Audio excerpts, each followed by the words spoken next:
Hey folks, Tanner Cherney here of Devil's Lake Tourism. I'm actually out shooting my bow. It's the most wonderful time of the year here in North Dakota. It is fall.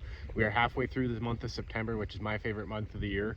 We've got a fantastic walleye bite that's just going to only get better here as the water temps start to drop and we get closer to hard water season. We've got bow season for whitetails and muleys that are open.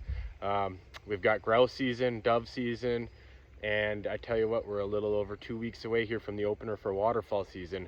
So it's the most wonderful time of the year to be an outdoorswoman here in the great state of North Dakota. And we're going to keep you updated as we get closer to waterfowl season with how the migration's panning out. You know, we've got quite a few fields down the area. We have actually a fair amount of water, and we have a good number of local ducks, so things look good.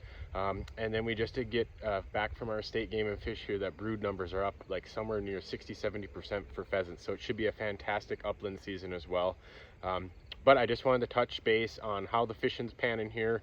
I know we had the National Walleye Tour in Devil's Lake last week, and if you did not watch, there was some amazing weights that came out of here.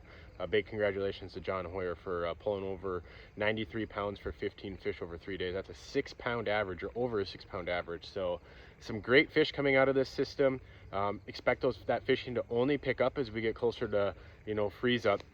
And there's a couple main tactics I just wanted to touch on here as we get closer to the end of September. If you're coming up and you're still looking to get in a good fall bite, or you're coming up to take advantage of the cast and blast opportunities we have, there's going to be two things: jigging and trolling. So right now there's going to be a deep water jigging bite and also kind of a shallower water one.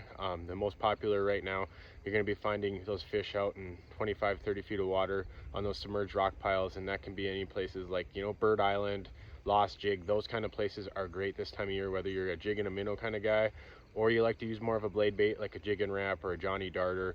Some of those aggressive reaction baits are going to work really well as these fish get super aggressive and start putting the feed bag on. So if you're a jigging kind of guy, those are two deep water areas to target. Another area to target as we get closer to freeze up is going to be the or the bridge areas like Highway 57, 6 Mile Bay, Highway 20, Mave Coulee. Sit right off those current seam areas with the jig and minnow or the blade bait style baits as well, and you're going to find those fish be really active.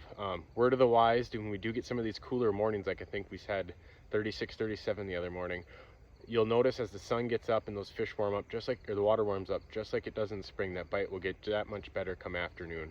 And if you're a trolling guy, whether it's live bait or pulling crankbaits with lead core, Old Lake shorelines are still producing a really good bite. That's going to be anywhere from 17, 18, upwards of 25 feet, depending on which part of the lake you're on.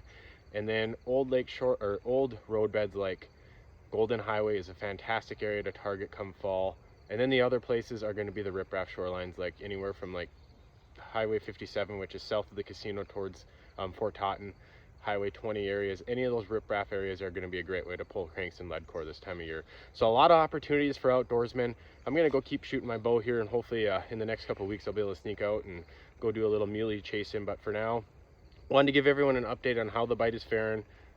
Go back, look at the National Walleye Tours pages and watch all those weights that came in last week. It was fantastic, and you'll get a few more tidbits on some other opportunities on how to catch these walleyes aside from the few I just told you. And if anyone's getting out this weekend, good luck, keep the lines tight, and share any of your adventures that you have with #Devil's Lake ND, and we'll check in next week.